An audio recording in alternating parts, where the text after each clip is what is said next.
Okay, good morning everyone. एक नया video आपके लिए, बहुत इंटरेस्टिंग है ये भी, पिछली वीडियो की तरह। हम लोग इसमें दो वर्ड्स के बारे में पढ़ने वाले हैं, एक है फॉर, एक है टू। हमको पता है फॉर जो है वो एक कंजंक्शन है और अक्सर हम लोग फॉर का इस्तेमाल करते हैं लगभग हर सेंटेंस में, हर दूसरे सेंटेंस में तो आ ही जाता है, तीसरे सेंटेंस में।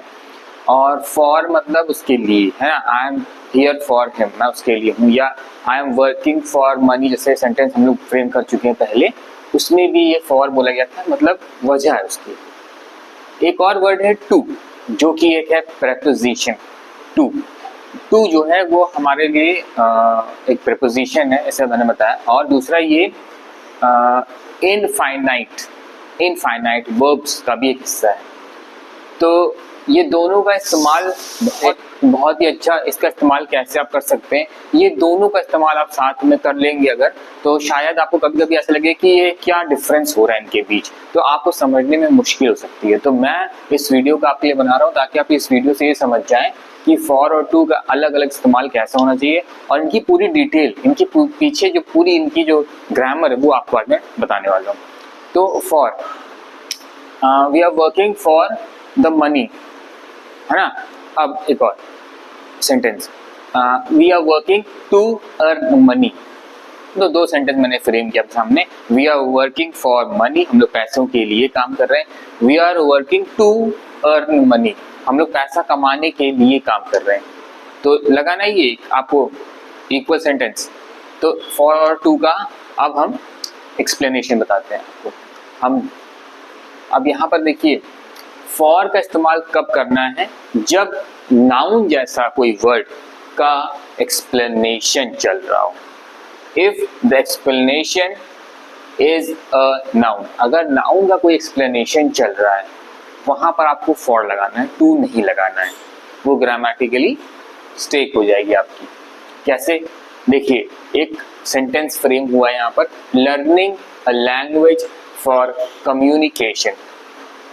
तो ये कम्युनिकेशन एक प्रोसेस के बारे में बताता है, ना कि प्रोसेस खुद है। ये कम्युनिकेशन एक आइडेंटिटी, एक वर्ड है ये कम्युनिकेशन, जो बताता है कि बात करने वाली बात, जैसे कम्युनिकेट करना, ये एक्चुअली में वर्ब है, क्योंकि इसमें आप मूव कर रहे हैं, इसमें आप एक्शन में बात कर रहे हैं।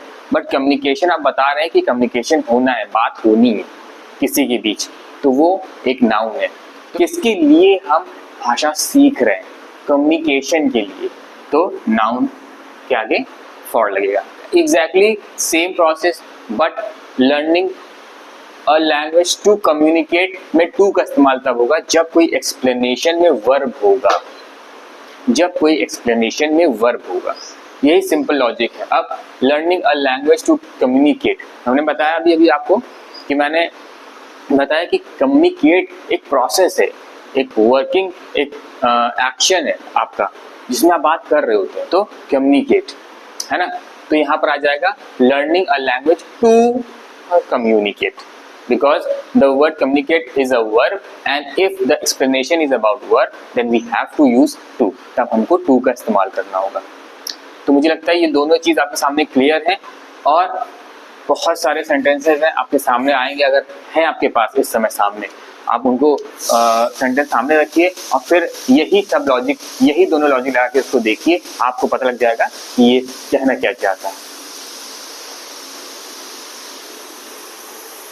तो मुझे लगता है कि आपको ये पार्ट क्लियर है, और हम लोग नेक्स्ट पार्ट पे चलते हैं।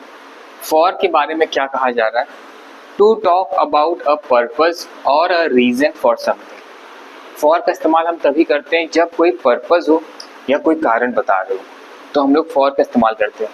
मैंने बताया ना, I was working for money, तो मनी क्या है, एक नाउन है।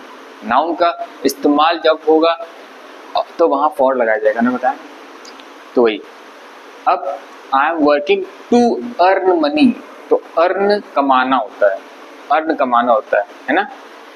अच्छा देखिए, टू का इस्तेमाल करो, for to talk about a purpose और अ रीजन फॉर समथिंग। तो जैसा कि ये सेंटेंस बताया वो ये काम कर रहा है। अच्छा, टू में क्या है, रिसीवर ऑफ एन एक्शन, जब कोई एक्शन हो रहा है तो टू का इस्तेमाल करेंगे। जैसे the best thing in life is to celebrate. Celebrate है कि नहीं? सेलिब्रेट एक वर्ब है कि नहीं? टू सेलिब्रेट, टू सेलिब्रेट है कि नहीं? तो वहां पर एक वर्ब के बारे में बताया जा रहा है, एक्सप्लेन किया जा रहा है। तो रिसीवर ऑफ द एक्शन ये बहुत सारे सेंटेंसेस हैं, आप कोई भी सेंटेंस उठाइएगा, आप इसमें रखिएगा, आपको वही सेंटेंस मिलेगा। बहुत सारे सेंटेंसेस हैं, आपको ये एक छोटा सा मैंने ग्रामर का पार्ट बताया है। फॉर और टू के बारे में स्पेशली, ये दोनों वर्ड आप दोनों एक ही सेंटेंस में अगर यूज करेंगे तो आपको लगेगा कि ये गलत नहीं है, बट उनका अपना अपना एक जगह है, अपना अपना काम है और अपना एक लॉजिक है, वो मैंने आपको बताया कि ये एक नाउन है, ये एक वर्ब है। तो आपको ये जानना बहुत जरूरी है कि क्या नाउन है, क्या वर्ब है, क्योंकि बहुत सारे ऐसे वर्ड्स हैं जो नाउन भी हैं और उनको अगर थोड़ी स्पेलिंग चेंज कर दें तो वो वर्ब बन जाते हैं। तो इसमें कंफ्यूज मत होइएगा, तो इसको आप नोट डाउन कर सकते हैं।